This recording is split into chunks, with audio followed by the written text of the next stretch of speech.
উচ্চ প্রবৃদ্ধি এবং অর্থনৈতিক শৃঙ্খলার স্বার্থে বাংলাদেশে সবার আগে ব্যাংকিং খাতে সুশাসন নিশ্চিতের তাগিদ দিয়েছে এশীয় উন্নয়ন ব্যাংক এডিবি। দেশি বিদেশি বিনিয়োগ বাড়াতে কর ব্যবস্থায় সংস্কারের পাশাপাশি সরকারি কেনাকাটায় স্বচ্ছতার পরামর্শ দিয়েছেন সংস্থাটির ঢাকায় নিযুক্ত আবাসিক পরিচালক এডিমন গিন্টিং। মূল্যস্ফীতি নিয়ন্ত্রণেও সরকারকে কার্যকর পদক্ষেপের পরামর্শ দেন। আরও জানাচ্ছেন জিয়াউল হক সবুজ। সোমবার মেট্রোপলিটন চেম্বার অব কমার্স এমসিসিআইয়ের ত্রৈমাসিক ভোজসভায় অংশ নেন বাংলাদেশে নিযুক্ত এডিবির আবাসিক পরিচালক এডিমন গিন্টিং। এ সময় এমসিসিআই সভাপতি কামরান টি রহমান দেশের উন্নয়ন অগ্রগতিতে এডিবির ভূমিকা তুলে ধরেন। The Asian Development Bank has emerged as a vital source of external assistance for Bangladesh, with an average annual disbursement of $2 billion since 2016. ভোজসভার প্রধান অতিথি এডিমন গিন্টিং চীন, ভিয়েতনাম সহ বিভিন্ন দেশের উদাহরণ টেনে বলেন, বাংলাদেশে বিদেশি বিনিয়োগ এখনো কম।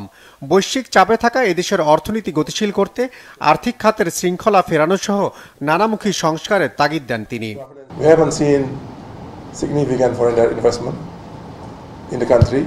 বাংলাদেশের অর্থনীতি দ্রুত বাড়লেও বিদেশি বিনিয়োগ সেভাবে বাড়ছে না।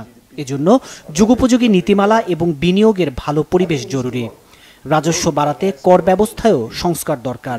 সবার আগে দরকার অর্থনীতির শৃঙ্খলা ফেরাতে ব্যাংকিং খাতে সুশাসন প্রতিষ্ঠার দিকে নজর দেয়া। উচ্চ মূল্যস্ফীতিতে উদ্বেগ জানিয়ে মুদ্রানীতির যথাযথ বাস্তবায়নের তাগিদ দেন Edimon গিন্টিং। Look at the exchange rate policy, look at inflation also in a deeper way, how we can manage it better. Bangladesh ভালো করছে, এ নিয়ে কোনো সন্দেহ নেই। তবে মার্কিন ডলারের বিনিময় হার এবং উচ্চ মূল্যস্ফীতি এখনও দেশটির জন্য দুশ্চিন্তার বিষয়। এজন্য মুদ্রানীতির কার্যকর প্রয়োগ জরুরি। রপ্তানি বাড়াতে বৈচিত্র্যময় পণ্য তৈরি এবং নতুন গন্তব্য খুঁজতে হবে।